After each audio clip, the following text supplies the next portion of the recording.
en büyük şansım hani böyle birinin karşıma çıkması. Evet. Çünkü ben evlenmeseydim hiçbir şeyim olmayabilirdi şu an. Bali'de yaşamla alakalı bana da sık sık sorularınız zaten geliyor.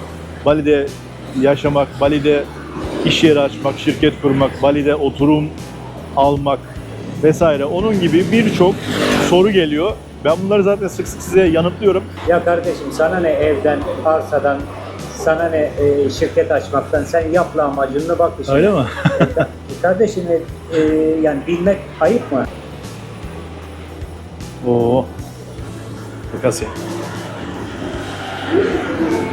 Bir yazı yazdım işte dedim yiyip içebilirsiniz burada. Paranız olursa öderseniz, ödemezseniz yani canınız sağ olsun. Bir numara Avustralyalılardır bence, Türkler değil. Hani çünkü onların hayali de işte Avustralya'ya gitmek. Nasıl Öyle bizim mi? Türkiye'de tabii nasıl bizim Türkiye'de Almanya'yla işte evlenip Alman pasaportu almak. Fiyatlar çok uygundu o zamanlar için. Canggu'da bile hani 400-450 dolara bir aylık villa bulabiliyorduk, Tamam. 3 odalı. Biz sıraya girerdik, günaydın çocuklar işte ya da anımızı okurduk. Burada başlıyor işte müdür ya da öğretmen işte selamünaleyküm işte Om Swastiastu hepsinin dilinde onları söylüyor. 80 yıllığına devletten kiralamış oluyorsunuz. Şunu soruyorum ben mesela notere, 80 yıl sonra, biz 80 yıl sonra geçsin de bakarız. Bali'den tekrardan herkese selamlar, saygılar, sevgiler. Biliyorsunuz artık Bali'de yaşıyorum. Bali'de yaşadığım için de Bali'de yaşayan Türklerle sık sık tanışıp onlarla sohbet ediyorum. Yine onlardan bir tanesi burada bir Türk esnaf bir abimizle karşılaştık. Az önce aslında böyle asbelkader oturdum bir çorba içiyorum falan derken sonra kendisi geldi. Sohbet, muhabbet. Konu buraya geldi. Zaten biliyorsunuz gittiğim ülkelerde sık sık Türklerle iletişim kurarak orada Türklerin yaşadığı hayatı sizlere göstermeye çalışıyorum. Bizim bir serimiz var, Zengin Türkler diye. Bu Zengin Türkler ifadesi de aslında biraz daha böyle başka. O seri bir şekilde başladı ve böyle devam ediyor. Yani o videonun içerisindeki konusu geçen Türk'ün, işletmecinin zenginliğiyle alakalı aslında bir durum değil. O kişinin gönlünün zenginliğiyle alakalı bir durum bu. O yüzden bu seriyi bu şekilde devam ediyoruz. Aynı zamanda burada yaşayan abimizle güzel bir sohbet yapacağız. Bali hakkında, Bali'de yaşamla ilgili kendisinin de güzel fikirlerini alacağız. Bali'de yaşamla alakalı bana da sık sık sorularınız zaten geliyor. Bali'de yaşamak, Bali'de iş yeri açmak, şirket kurmak, Bali'de oturum almak vesaire. Onun gibi birçok soru geliyor. Ben bunları zaten sık sık size yanıtlıyorum. Yine sorabilirsiniz, sormaya devam edebilirsiniz. İstediğiniz zaman bana yazabilirsiniz. Hem YouTube'dan, yorumlar kısmından hem de Instagram üzerinden bana bu sorularınızı, merak ettiklerinizi sormaya devam edebilirsiniz. Zaman zaman Türklerle de yaptığım sohbetlerde bu sizin sorularınızı aklıma geldikçe ve ben kendi merak ettiklerimi buradaki Türklere soruyorum. Bali'de yaşamla alakalı olan soruları Türklere yöneltiyorum. Şimdi ne diyoruz? Türklerle yaptığımız sohbet videosu başlasın. İyi seyirler dilerim. Şöyle bir mekan, Tasty Turkish ismiyle. Az önce dediğim gibi ben aslında denk geldiğinde oturdum bir çorba içtim. Sonra buradaki abimiz işletmeci geldi ve sohbetimiz başladı, tanışmamız başladı. Şimdi içeri doğru bir geçelim. Merhabalar. Abicim Merhaba, nasılsın? hoş geldiniz. Hoş Sağ bulduk. olun, siz nasılsınız? İsim Hoş neydi? geldiniz. Teşekkürler. Ufuk ismim Ufuk Bey. Evet. Benim de ismim Fuat. Memnun oldum. Artık Memnun Bali'de oldum. yaşıyoruz. Hoş O yüzden geldiniz, buradaki hoş Türklerle geldiniz. böyle iletişim kurup onlarla tanışıyorum. Bali hakkında hem bilgiler alıyorum hem izleyen arkadaşlara bilgiler aktarıyorum. Tamam. Müsaitseniz sohbet ederiz. Elimizden geldiği kadarıyla. Teşekkür ederim, sağ olun. Tamamdır. Biraz burayı gösterelim mi? Nasıl küçük bir yer, böyle güzel, Küçük, evet. şirin bir yer. Küçük, yani bu kadar zaten. Bakalım şöyle Toplamı içeriye. böyle. Sonra menüye bakalım. Çalışan arkadaşlar da var. Kaç yıl önce açtınız burayı? Burası 4 yıl oluyor. 4. Nusa Dua'daki 5 yıldır. 2 açık. tane mi var? 2 tane var, evet. Nusa Dua'da. Gidip geliyorsunuz. Evet. O, güzel, Evet. güzel. Hello. Türkçe biliyor mu arkadaşlar? Yok, kimse bilmiyor Türkçe. Bilmiyorlar da. Lambayı yakalım. Burada şeyler de var böyle. Dikkatimi çekti de. Güzel. Çok iyi. Işıklar da çok güzelmiş ya. Bu isim olayı nasıl çıktı? Şimdi biz içeri geçiyoruz bu arada da çok ses oluyor çünkü konuştuğumuz pek anlaşılmayacak. Sohbete başlamadan önce isim nasıl çıktı böyle? Nereden? İsmi nasıl uyarladınız? İsmi eşim buldu. Testi Türk işi olsun dedi. Öyle mi? Öyle eşim buldu. Evet. Şimdi sohbetin böyle dibine doğru yavaş yavaş bir giriş yapacağız. Tekrar merhaba, hoş geldiniz. Nasılsınız, iyisiniz? İyi, siz nasılsınız? İyi vallahi, çok şükür. Buralardayız. Şimdilik burada yaşıyorum. Hoş geldiniz. Hoş bulduk. Sizi bir tanıyalım. Nasıl oldu? Ne zaman geldiniz? Nasıl geldiniz bu tarafa? Ben Bali'ye. ben tatile gelmiştim. Tatile geldiniz, Tatile gelmiştim. Bir Kamil abim vardı. Sağ olsun beni her Kaç yıl yere oldu? Geziyorduk böyle. Malezya, işte Tayland. Evet. En son durak Bali oldu. Hoşumuza gitti. Bali gidip otelde çalışıyordum zaten. Otelciydim. Ne yapıyordun otelde? Restoran ve barlardaydım. Tayland'da mıydınız? Yok, Bodrum'da. Bodrum'da, evet. Tamam. Öyle ondan sonra her yıl bir izin oluyordu, bir aylık. Bir yerlere gidiyorduk. Bali artık son durak oldu.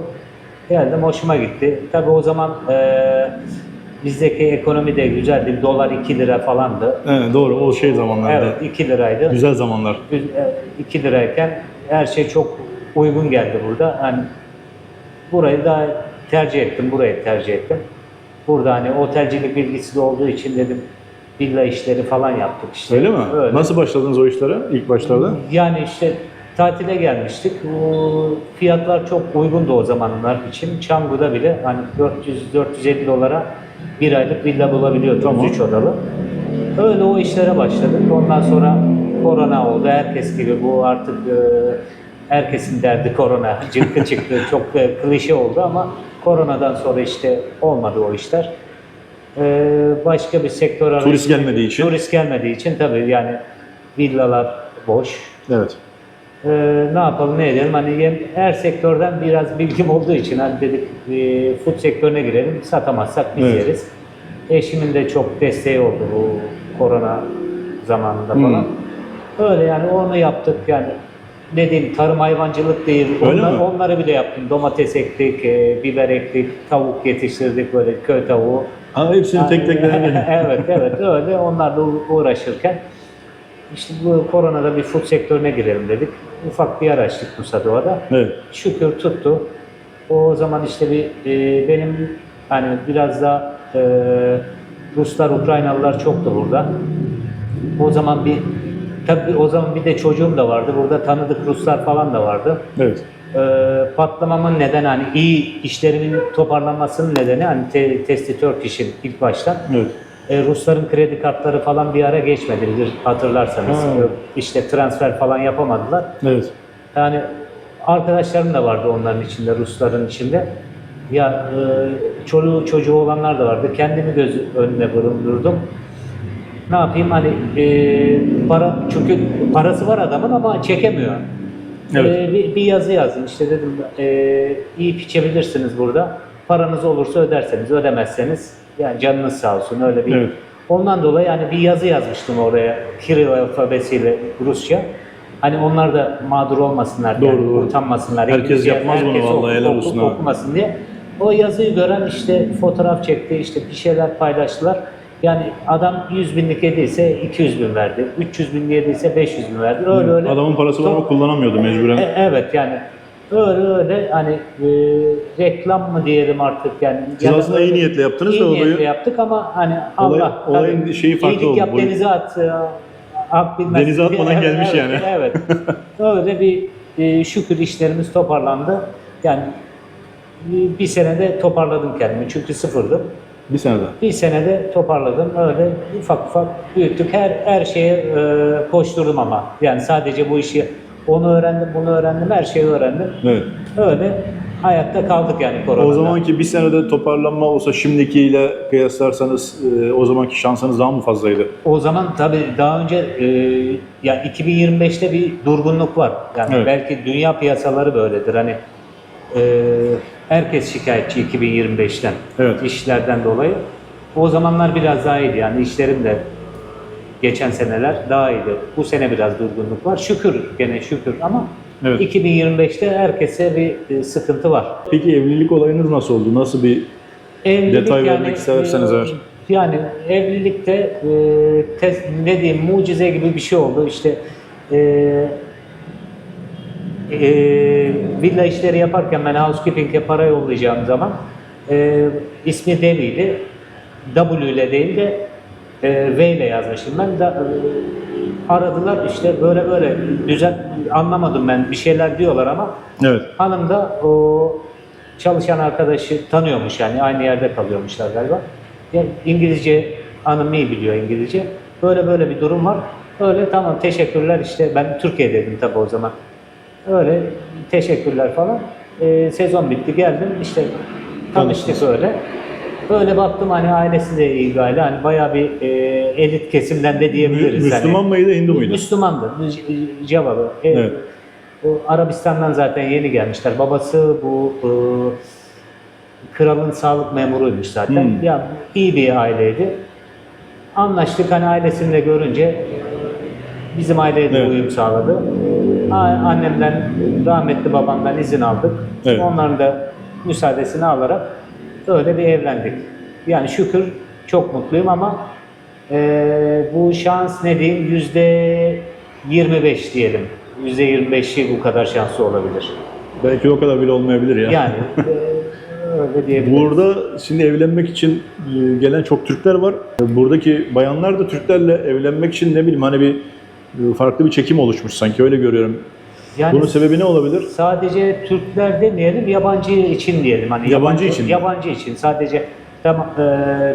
Türkler neden biraz ön planda? Hani Bali'de ise Bali'ne zaten Hindu. Hani Evet. sadece Müslüman diye bazıları diyor işte Müslüman olduğumuz için falan. Bali'de zaten yerel halkı Hindu. Hem şey olarak Endonezya olarak ben aslında söylemiştim. Endonezya olarak evet yani bir Türkleri seviyorlar Endonezya'da. Evet.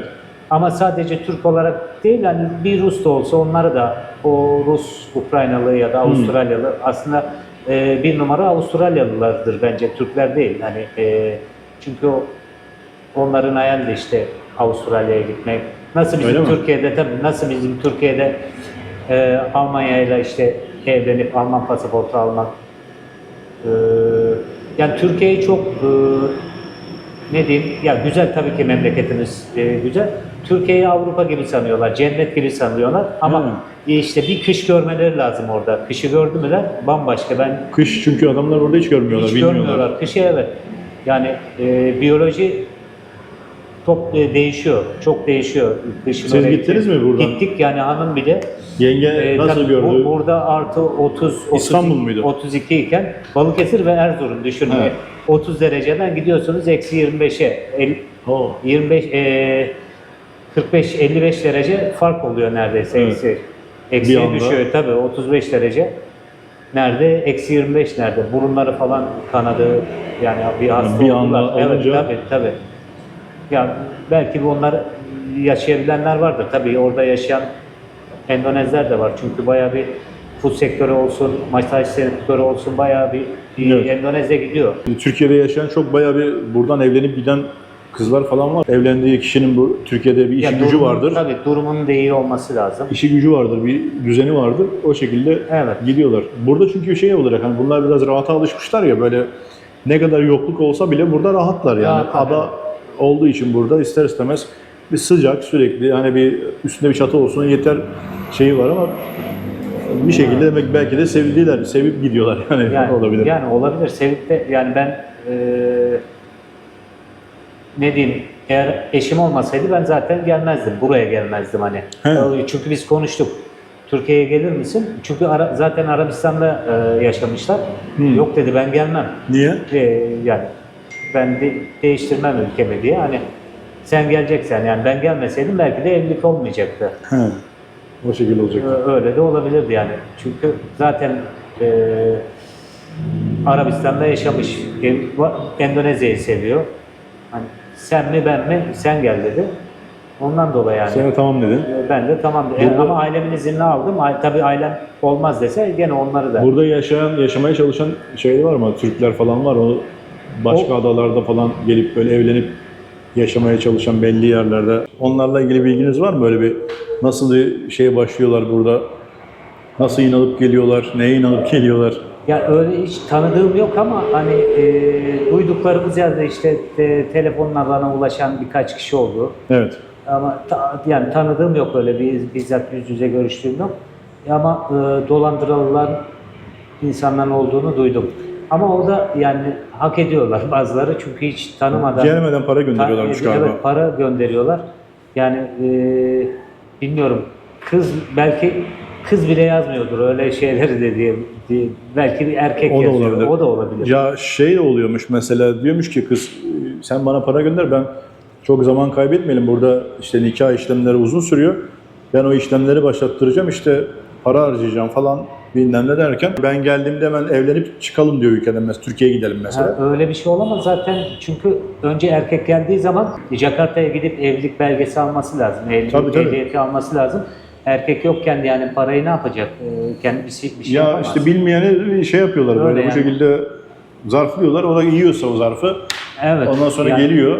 Hadi imam nikahı, sadece imam nikahı yapacak Para yetmedi olsa, diyor. Evet, yani parayla alakası yok ki evlenmenin. En fazla 1 milyonunuz gider. Yani resmi işlemler için. Resmi işlemler için. Yani 100 onlar- dolar etmiyor yani. Zaten resmi nikahla imam nikahı aynı gibi burada. İmam kıyıyor resmi nikahı da, öyle diyebiliriz. Evet. Çünkü onlar Bir seremoniler geliyorlar. falan var, ben görüyorum videolarda, böyle bir şeyler yapıyorlar, dualar ettiriyorlar. Evet, O yani şekilde mi oluyor? soruyorlar mesela, elini tutuyor senin hoca. Gördüm. O neydi tam onun konusu? Sorular soruyor, işte aldım kabul ettim. Bizde var ya hani imam nikahında aldım İmam kabul nikahı, ettim. onun gibi. Böyle yani soru soruyor mesela, belki bir Yemin sure gibi. Sure sorabilir, şu işte kelime-i şehadet getirtirebilir. Evet. Hani Müslümanlardan bahsediyorum, hani Müslümanla evlenirse. Öyle yani. Siz yaşadınız onları? Yaşadım evet. Şey giydiniz mi böyle Giydim, kıyafetler? Giydim. Allah Evet, Allah. evet giydim. Bir videom vardı bir tane. Öyle mi? Hatta YouTube'da koymuştuk bir Evet. tane, öyle entari falan giydim. Entari gibi şeyler giydiriyorlar. Evet. Ondan sonra onunla bir şey, düğün mü oluyor? Düğün oluyor, yemek veriyorlar. Böyle şarkı söylüyorlar, işte dua eden olur. Kaç gün sürüyor düğünleri? Yani 2 gün olan var. Bizimki 2 gün sürdü. Bir gün böyle aile arasında yemek. Evet. İkinci günde yani çalgı pek yok ama burada biz yaptık öyle çalgılı malgılı bir şeyler oldu. Türk usulü olsun. Evet. Öyle. Peki Türkiye'den demediler mi sen hayırdır ne yapıyorsun diye? Anneme babama söylemiştik. İşte onlarla video call yaptık. Evet. Onları gösterdik. Yani iyi ki de evlenmişim diyebilirim. Öyle Yani mi? şansım, dediğim gibi. Mutlu olan da çok varmış ama ya. En büyük şansım hani böyle birinin karşıma çıkması. Evet. Çünkü ya evlenmeseydim hiçbir şeyim olmayabilirdi şu anda. Tabii gene nasip de iyi, yani memnunum. Hanım Destek iyi verdi çıktı, bayağı herhalde. destek verdi. Ailesi de çok sağ olsunlar, iyi insanlardı. Evet. Öyle. 2 tane çocuğum var. Maşallah, yani Allah hiç başlasın. yani aklımda gram şüphe yok mesela. Evet. Öyle.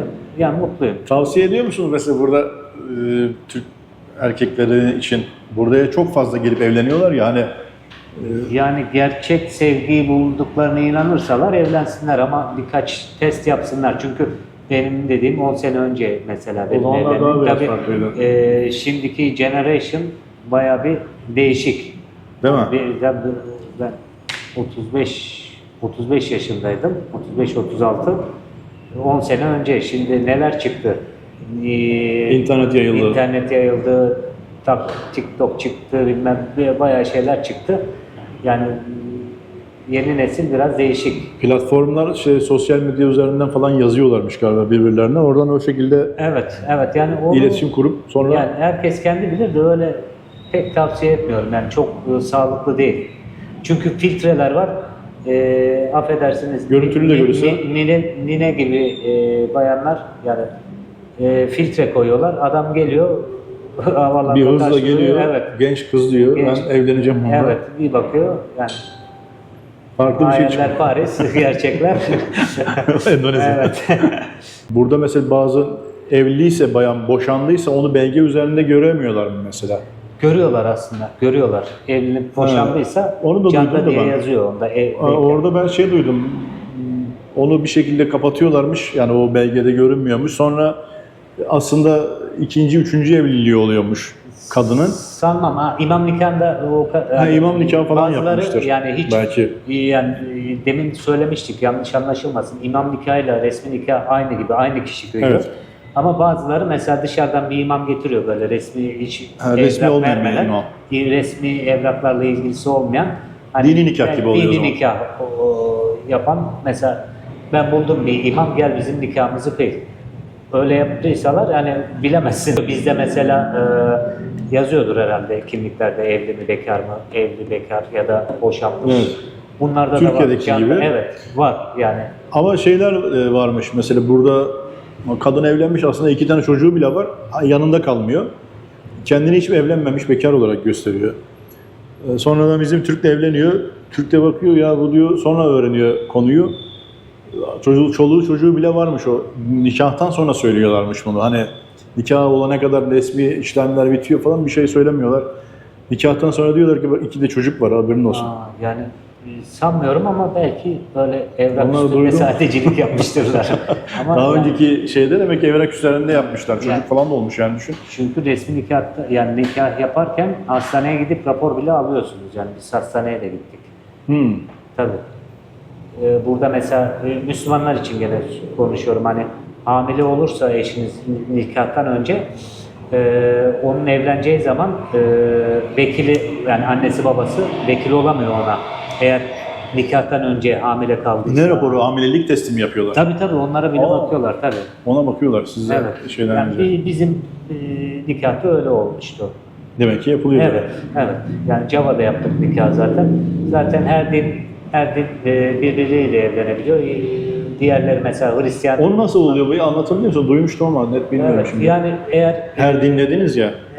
Müslümanla evleniyor işte Hristiyanlar ise sorun yok ama iki din farklıysa Müslüman Hindu buldu burada. Hindu ile evlenecek. Ne yapacak o zaman? Erkek Hindu olacak ya da Hindu Müslüman olacak. Yani- Onun da şeyini buldular yani artık dediğim gibi çocuk oyuncağı gibi olduğu için Hristiyanla Müslüman evleniyor. İkisinden birisi din değiştiriyor, evleniyorlar. İşte 1-2 sene sonra ya ikisi de birden değiştiriyor. Yani Müslüman bile Hristiyan oluyor ya da Hristiyan Müslüman oluyor. Öyle. Kimliklerinde yazıyor mu peki hepsini Hindu Yazıyor, diye? yazıyor, evet. Öyle olunca da evlendirmiyorlar. Evet. Niye böyle? Şey mi, kültür mü karışmasın Yani- diyor. Bilmiyorum hani onu tam detaylı bilmiyorum ama yani aynı dinde olursan evleniyorsun. Vay be. Bu da çok ilginç bir şey. Nasıl oldu okul olayı burada? Nasıl Okul gidiyor? olayı iyi bir okul denk geldi şükür. Vidyat Nikah diye bir okul. Yani Devlet okulu. international değil ama national yani devlet okulu ama ücretli gene de. Çok yani özel okullar gibi çok pahalı değil ama eğitimi gayet güzel. Eğitim konusunda daha iyi. Eğitimi evet güzel. Ortalama ne ücretleri? Ortalama biz sömestr başı 9 milyon bir de ayda 1 milyon veriyoruz. Yani Evet. 28 milyon bir senede Evet. öyle bir ücret veriyorsunuz. Ama yani yüzme dersinden tutun Japonca'ya, İngilizce'ye hepsini öğretiyorlar. Dil dersi de var içinde. Evet mesela bazı devlet okullarında sadece Balinez din eğitimi var ama bizim Halis'in okulunda Perşembe günleri Agama İslam yani din dersleri oluyor. Hristiyanlar bir sınıfa, Hindular bir sınıfa, Müslümanlar bir sınıfa öyle Din dersinde. din dersleri oluyor. Normal derslerde karışık oluyor. Evet karışık. Sadece din derslerinde. Mesela seremoni yapıyorlar sabahları. Orada işte valilerin seremonisi oluyor. Evet. Müslümanlar da Fatiha okuyor, İhlas okuyor öyle. Yani güzel. Herkes kendi dininde Herkes de- o okula Evet. güne başlamış oluyor. Evet yani Okuldan. bizde hani günaydın biz sıraya girerdik. Günaydın çocuklar işte ya da anlamızı okurduk. Burada başlıyor işte müdür ya da öğretmen işte selamünaleyküm işte Om Swastiastu hepsinin dilinde onları söylüyor. Hani Herkesin gönlü Müslümanın oluyor. selamı, Hindu'ya Hindu selamı, Budist'e Budist selamı öyle veriyor. Böyle başlıyorlar okula. Ne güzel ya. Öyle güzel, okulu güzel evet. Burada iş yeri açmak için ne kadar kolaylık var, ne kadar zorluk var. Yabancı için söylüyorum. Ha, yabancı için. Önce yabancı için, sonra lokal için. Yabancı açarsak zaten bir kere PTPMA şirketi kurması lazım. O şart. Evet. Kaçak yapmayacaksa tabii kimse riske girmez. Bir de küçük işletme açacaksanız mesela küçük işletme için PTPMA tavsiye etmiyorum çünkü bu 600 bin dolar olayını çıkarttılar. Yani 2 senede 600 bin doları küçük bir işletme O işin tam açarsanız- aslı nedir? Ya o işin aslı. Şimdi 18 ay, ben 2 sene önce de birisiyle video yapmıştım. Bu olay patlayacak demiştim. Evet. Çünkü 5.000 dolar, 10.000 doları olanlar geldi burada şirket açtılar. 18. ayda devlet baba diyor sen buradasın 18 ay olmuş. Sadece boş beyanname veriyorsun. Nerede işin? Para kazanmıyor musun Para diyor. kazanmıyor musun? Yani zaten çünkü 2 yıl bir oturma izni veriyorlar. Evet. O 2. yıl bittikten sonra o risk, hani sen o parayı sokamadın, o risk olabilir. Evet. Hani küçük işletmeyle de 600.000 doları çıkartamazsınız herhalde. Hani büyük para olursa onunla bir türlü hani girişik yaparsınız. Öyle bir sorunlar var. Lokal olan Ha, kişi için- lokal için kolay. O CV en güzeli hani evli, mesela Türk ama evli burayı Endonez birisiyle evli. Onlara biraz daha kolaylık var. Mesela hanımının üstüne bir CV ya da PT lokal açar. Onun üstüne yani ev erkeği gibi. Bizde ev hanım var ya, ben mesela ev erkeği diyebiliriz. Yani benim Anladım. statüde ben eşime yardım ediyorum. İşte ailemin geçimini sağlamak için eşime yardım ediyorum. He. Bizim şirket CV. PT vardı. Ev PT hanımın kapattı. Türk'ün tersi mi oluyor bu Evet, burada? evet, aynen öyle. Allah Allah. Ama tabii sigorta herkes kendisi ödüyor burada. BBCS var bir tane, o da önemli. Herkes yapamıyor, yani turist yapamıyor BBCS. Ya evli olacaksınız ya şirketiniz olacak, bir prosedürleri var. En klas satu diye yani birinci sınıf öderseniz 150.000 rupiye ayda, yani 10 dolar gibi bir şey ödüyorsunuz. Aynen. Her şeyi cover yapıyor yani. Hastaneye gitseniz, Devlet hastaneleri. devlete de gitseniz, özele de gitseniz BBCS özeli de kapsıyor. Ha, hepsini. Pek bilen yani Endonez halkı bile çoğusu bilmiyor bu BBCS'i. Onlar niye bilmiyor ki? Yani yaptırmıyorlar. Bunu sadece yani duyduklarımdan bunu sadece fakirler yaptırır ama alakası yok. Yani BBCS 150.000 ayda 150.000 rupiye yatırıyorsun. Hastaneye gittin mi hiç 5 kuruş para ödemiyorsun. Yani klas 2 var mesela, klas 1 var. 25.000 rupiye bile, 35.000 pardon, 35.000 Vay be. rupiye de ödeyebiliyorsun. Ya özel hastaneye de gitsem bazıları kabul etmiyor ama %80'i kabul ediyor. Yani benim başımdan geçenler mesela. Direkt şey yok mu? Devlet güvencesi yok mu burada Devlet Türkiye'deki yok, gibi? SGK yok burada. Emekli SGK yok. SGK yok. Hani illa ödüyorsunuz.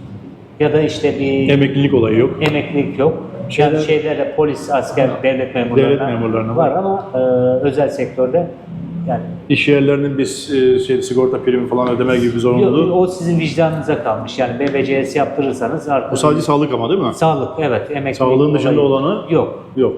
Evet. Yani Evet. özel işletmelerde yok. Bu nasıl geçmemişler? Gerçi Asya'nın birçok yerinde var aynı konu da. Asya'da hep aynı. Genelde böyle emeklilik sistemi çok olayı yok. Yok, evet.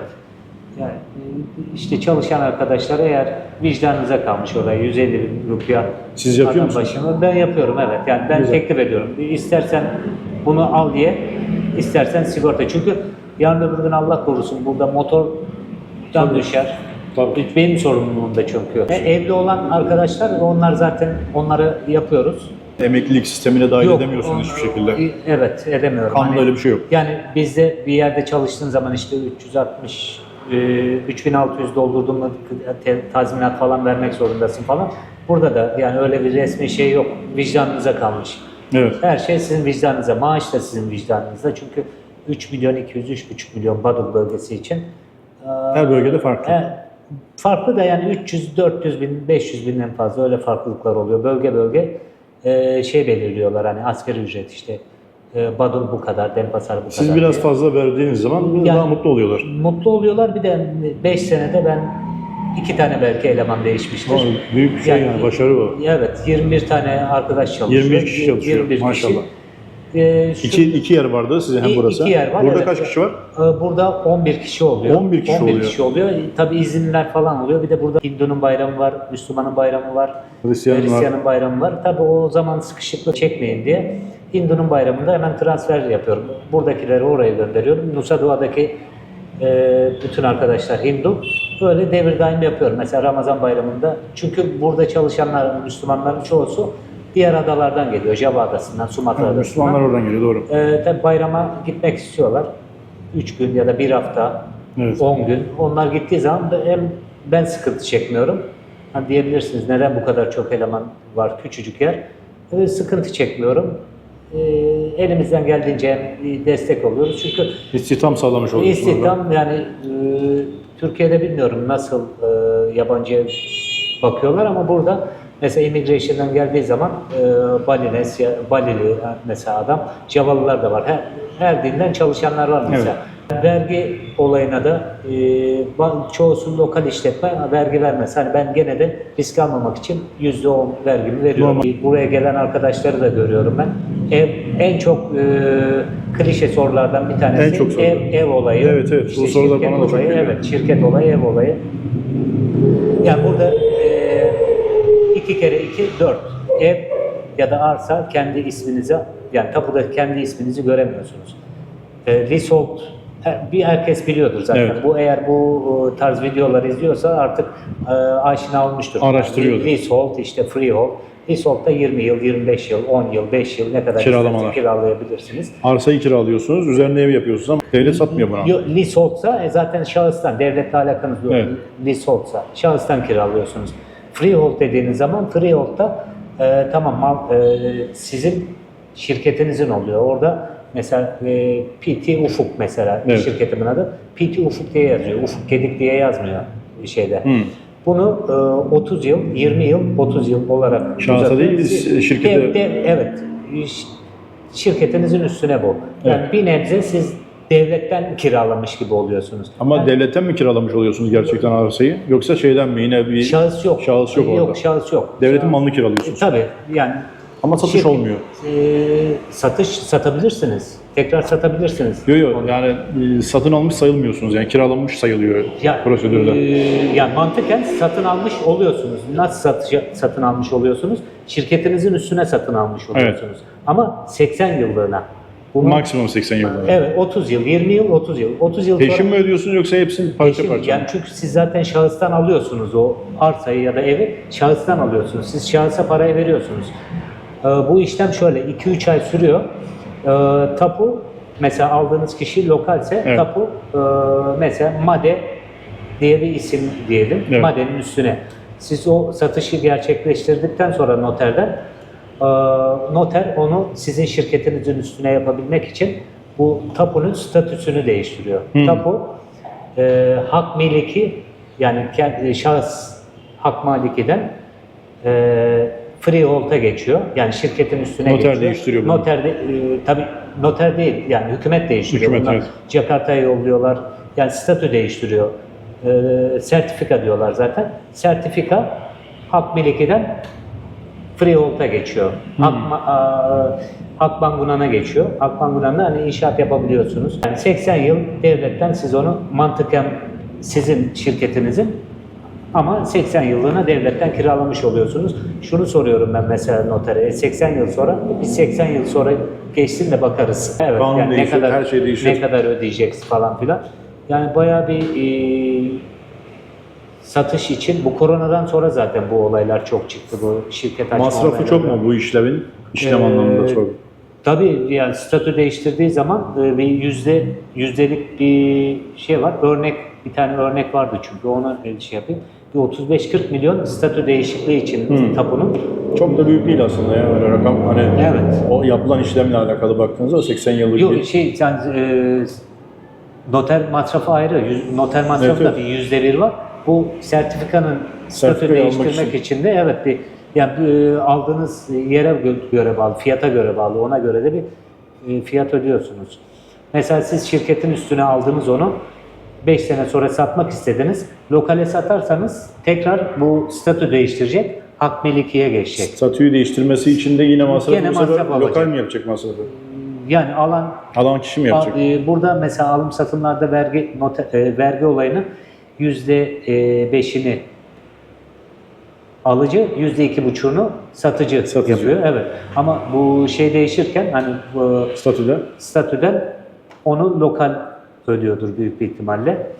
Ama siz şeye çeviriyor mesela sizin şirketinizin üstünden PTPMA'nin üstünden bir başka PTPMA'ye sattınız. Yabancıdan yabancıya. O zaman statü değişmiyor. Sadece isim değişiyor hani şirket.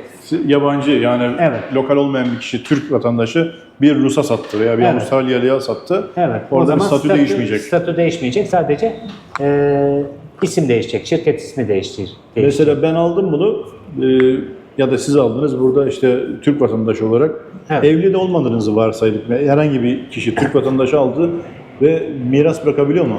Yakınlarına kime bırakabiliyor ya da? Evet, şöyle miras bırakılabiliyor ama şirketinin açık olması lazım. Mesela Allah korusun ben bir yer aldım. Şirketiniz var. Yabancıyım. Şirketimin üstüne ben öldüm. Çocuk yani şirketin açık olması lazım ki benim oğluma kalsın o. Hani tam oğluma kaldı ama bu şirket devam etmesi lazım. Şöyle bir şey mesela burada alan kişi vefat etti. Şirketi açık. Evet. Öldüğü için ya vefat ettiği için şirketi devlet kapatmıyor mu zaten böyle diye? Ama siz onu miras olayı var yani onu bir bildirmeniz lazım eğer bana bir şey olursa. Evet, önceden Tabii, bunu miras tabii. olarak mirasçılarını ya da işte bildiriyorsun. mirasçı gidecek diyecek ki işte burası benim babamın. Yani o konuları Önceden bildirilmiş olması evet, gerekiyor. noterler de fazla şey yapmıyor. Yani, bir şey sorduğun zaman bir geçsin o kadar zaman da bir bakalım hani 80 yıl sonra nasıl olacak? Onu 80 yıl sonrasına da gerek yok ki adam mesela aldı 5 sene sonra vefat edebilir yani. Evet. Yani çünkü isim şirketin üstüne. Onu bildirmeniz lazım yani notere işte.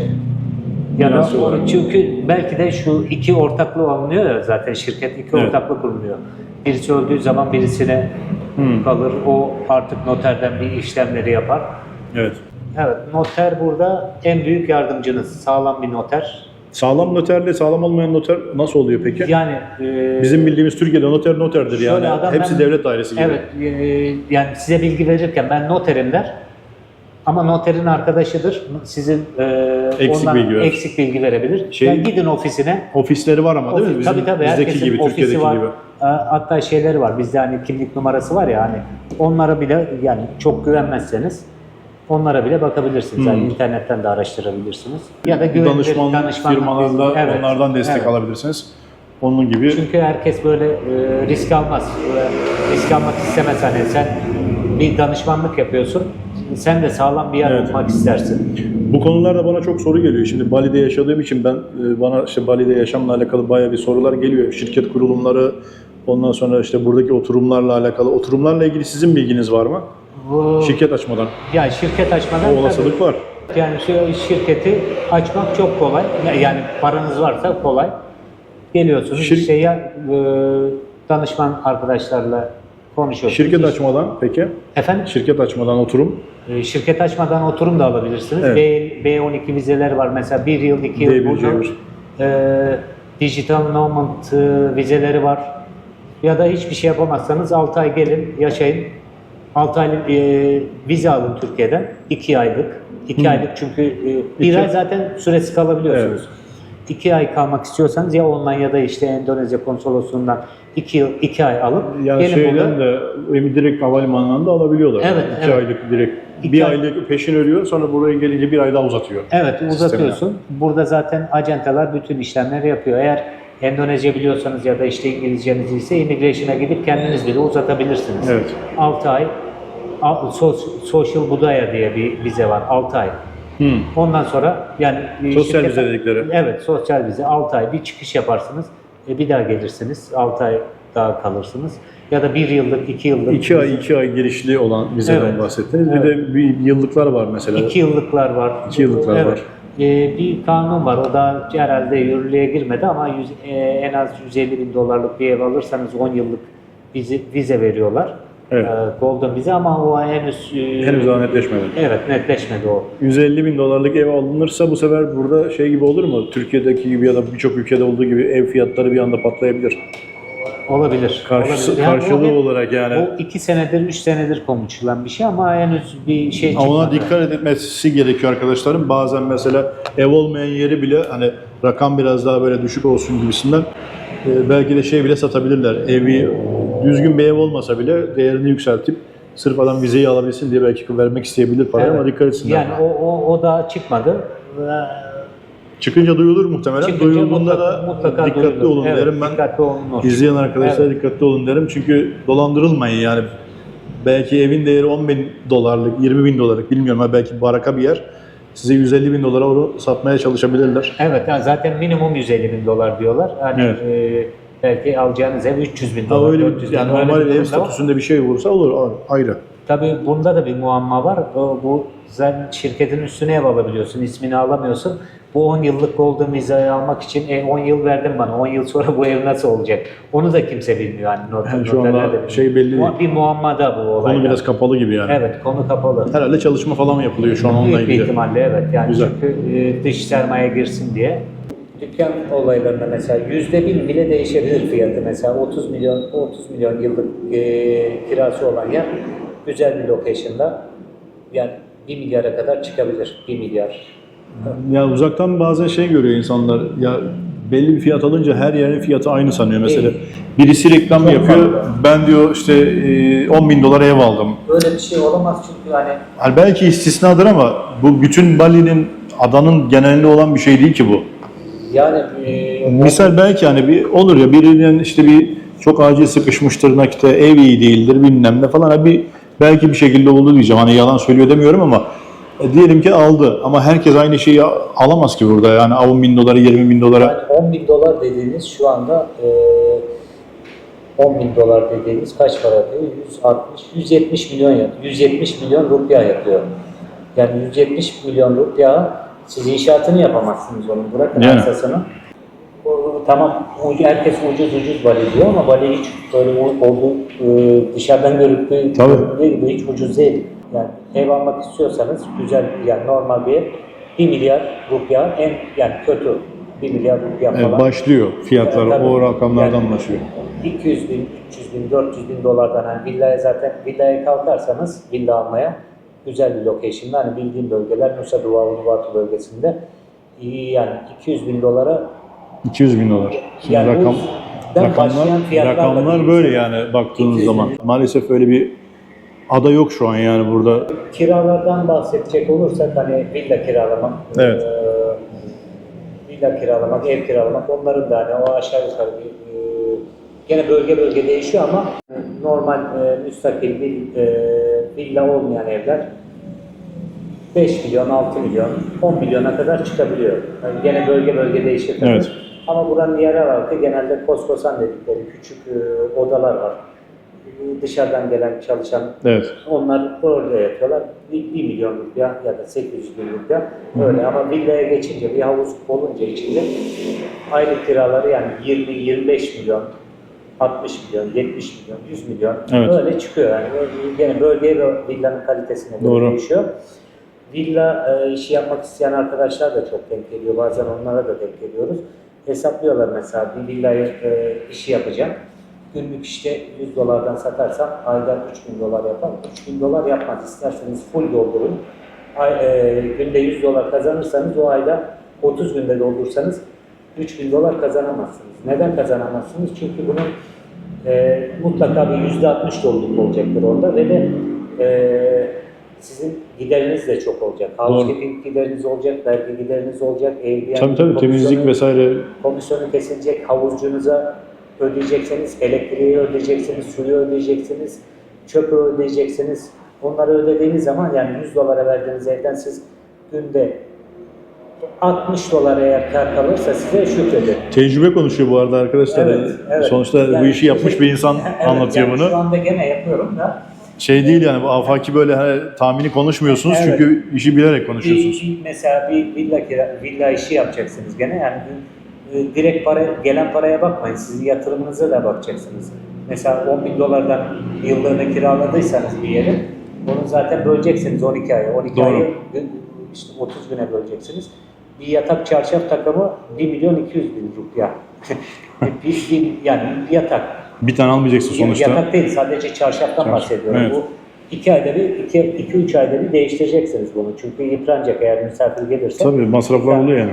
Yani bir set çarşaf, yorgan de değil, yorgan bayağı bir pahalı. Yorgan de değil, zaten yorgan kullanılmaz hani sıcak zaten hava. Evet. Bir pike gibi bir şey diyelim, 4 tane yastık kılıfı. Eğer villa ise zaten güzel bir şey almak zorundasınız. Hani Doğru. yani 1 milyon 200 bin rupiahtan başlıyor. Güzel bir şey. Evet. Indoor Line diye bir yer var. Orada o fiyatlar da var. Onları da hesaba katın. Havuz temizliği, Allah korusun bir yağmur yağar, motorunuz yanar, havuzun motoru yanar. Çünkü siz leasehold yaptığınız zaman, yani kiraladığınız zaman 2 yıllığına, 3 yıllığına, hani ben burada iş yapacağım diye, bütün sorumluluk sizde. Tabii. Allah korusun hırsızlık olur, o sorumluluk da sizde. Hep bir yani amortisman payı da koyun, %25 Doğru. bir amortisman payı koyun. Doğru. Böyle olaylar da var. O şekilde hesaplanması lazım. Evet, hesapları yaparken işte $100, ayda $3.000 işte. Yılda, Cepte. Öyle değil. Yani en fazla babası %60 kalırsa size şükredin, eğer herhangi bir Doğru, doğru. problem çıkmazsa. Doğru. Onlara da dikkat edin. Evet, abimizin menüsüne şöyle bakalım. Tasty Turkish. Ben şimdi tam videoyu kapatırken Suat Bey'e konuştuk da geçmişte birkaç video daha çekmiştik biz bazı diğer arkadaşlarla da. Ben işte anlatıyorum bu ev olayını, şirket olayını falan. Bir yorum görmüştüm, ilgimi çekti. Ya kardeşim sana ne evden, arsadan, sana ne şirket açmaktan, sen yap lahmacununu bak işine. Öyle mi? Kardeşim yani bilmek ayıp mı? Tabii. Ve her şeyi bilin. Konuya Her hakimsin şeyi- sonuçta sen. Konuya hakimim. Hani burada Kendi yaptığın işlerle alakalı. Yani, tabii. Yani her şeye bilgi sahibi olmanız yani iyi Artı. olur. Tabii. Artı. Yani lahmacun da yaparım, inşaat da yaparım. Doğru. Onlar yani maksat yani herkes öğrensin yani. Öğrenmemek ayıp değil. Tabii canım, aynen. Öğrensin. Ya sonuçta bizim burada gösterdiğimiz aslında Türklerle yaptığımız sohbet videolarında burada yaşayan ya da burada derken herhangi bir ülkede yaşayan Türk'ü gösterdiğimizde o adamın tecrübelerini aktarıyoruz biz aslında. Oradaki adamın yapmış olduğu işlerden ziyade aktaracağı şeyler tecrübeler. Alan tecrübeyi alır. Yani, Almak istemeyen de yani farklı yorumlar da yapabiliyorlar bazen. Yani. Bunu bize de yapıyorlar. Yani ben maalesef. Hindistan'da geziyorum. Sen bunu burada niye böyle söyledin ya da bunu niye yedin falan ya, asıl konu o değil ki zaten. Asıl konu Ya bilgi aktarmak. bilgi aktarmak, orayı gösterebilmek. Yani işte gezilmemiş bir yeri kendi ya da gezilmiş bile olabilir. Ben kendi bakış açımla göstermeye çalışıyorum. Başkası başka şekilde gösterebilir bunu. Asıl orada ne almak istediğinize bağlı. Eleştirmek isterseniz her şekilde Tabii eleştirebilirsiniz. eleştiriye bizim bilmediğimiz belki bir şey vardır. Onu O söylerler, ayrı. tabii Yapıcı onu- eleştiri olsun. Yani bilmediğimiz bir şeyi ekleyin. Ama Problem değil. bilmediğim bir şey de hani ben söylemem ki yani bilmediyse Tabii. neden sizin hakkınıza gireyim? Doğru. Yani ben çok güzel de anlatabilirim hani. Benim yaptığım işleri de söyledim. Gelin size şöyle yapayım ama yani gerçek neyse o. Aynen öyle. Çünkü buraya eğer zaten gelmeyi düşünüyorsanız gelince gerçekleri göreceksiniz. Ben niye vebalinize gideyim size? Doğru, aynen. Gerçekler zaten asıl görülmesi gereken şeyler. Gerçekler zaten yani. Gerçekleri görmeden hareket ederseniz mutlaka işin ortasında da sonunda zarar edersiniz orada. Zarar oluyor, siz olursunuz. Yani geleceksin, ben her zaman söylüyorum, gel kendin gör burayı. Yani tatille iş yapma arasında Dağlar kadar fark var. Tatil için çok iyi olan bir yer, iş yapmak konusunda belki de çok riskler barındırabilir. Tabii. Tatildeki Zaten şey farklı. iş yok ama yani önce bir gelip yaşamak, yani bir ay yeter mi? Herhalde bir ay bile Bir ay yetmez de bir en azından görmüş olursun. Görmüş olursunuz. Evet. Bir ay yetmez her ama. yerini de gezin. Yani sadece bir noktada odaklanmayın. Doğru. En başta aslında soracaktık da böyle atladık geçtim. Aslen nerelisin? Aslen Erzurumluyum ben. Dadaşsın. Evet, Dadaş. Balıkesir'de büyüdüm. Bodrum'da çalıştım.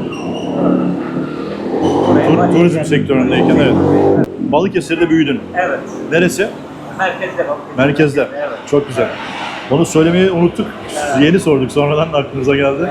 Aslen Bizim Erzurumluyum. Mustafa abi, Mustafa abi, evet. Barunk İncebel. Yani Bali'deki Onlar- herhalde en kaliteli abilerden bir tanesidir Mustafa abi. Onlarla bağınız nasıl burada? Yani böyle Görüşüyorsunuz sık sık. Merhaba görüşüyoruz. Sık sık görüşüyorsunuz. Evet. Aynen abi. Teşekkürler. De hani gene siz bilirsiniz de.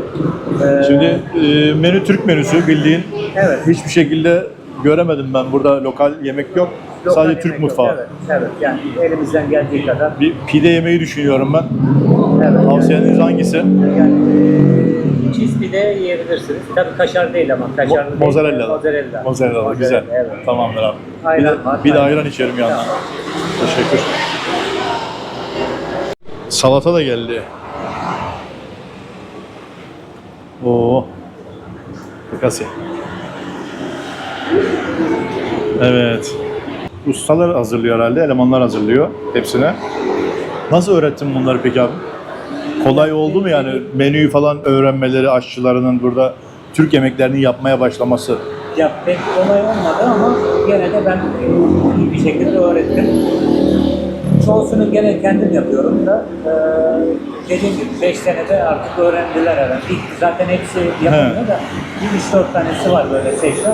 Onlar Zaten yapıyorlar. eski elemanlar, Evet. 5 senedir yanında çalışan elemanlar öğrenmişler artık yani. Sağ olsunlar. Yani zor oluyor mu burada bir Balili'ye bu işi öğretmek? Sonuçta yabancı bir mutfak bu. Yani Onlar zaten- için yabancı mutfak. Balili değil hani Endonezya diyelim çünkü sadece Bali'de Evet. çalışmıyor. He, doğru. Mesela her şeyi yapabilirler ama yani görüntü aynı olabilir. Mercimek çorbasından bahsedeyim mesela. Evet. Görüntü aynı olabilir.